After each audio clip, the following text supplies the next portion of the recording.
தூத்துக்குடி துப்பாக்கி சூட பத்தி இது இவ்வளவு காலம் யாரா பேசிட்டு இருந்தீங்களா? ஒரு அரச படுகொலை அது மக்களின் புரட்சி. அதை சுட்டு அடக்கி ஒடுக்குனீங்க. அன்னைக்கு அந்த அரசு பொறுப்பேற்றுச்சா? போய் பார்த்து எல்லாரும் அதுக்கு ஊக்கத்தொகை கொடுத்தீங்களா? வீட்டுக்கு ஒருத்தருக்கு வேலை கொடுப்போம்னு சொன்னீங்களா? உங்க குடும்பத்தில் இருக்க பிள்ளைகள் எல்லாம் படிக்க வைப்போம்னு சொன்னீங்களா? நாட்டையும் ஆட்சியும் எதை நோக்கி நகர்த்துறீங்க நீங்க?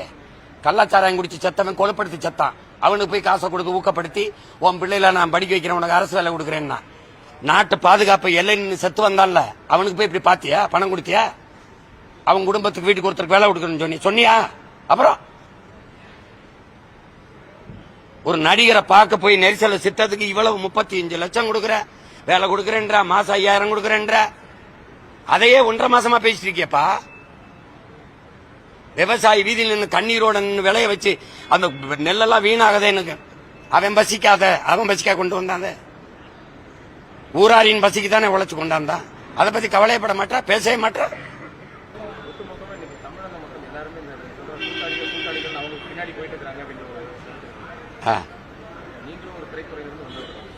திரைத்துறைங்க பாருங்க, திரைத்துறையிலிருந்து வந்தவங்கன்னா இப்ப நான் ஒண்ணு சொல்றேன்.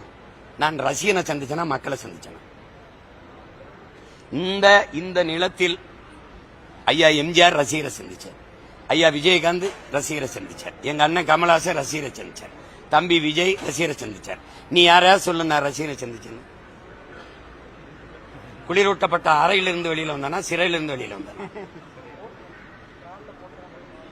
அப்படி பேசக்கூடாது.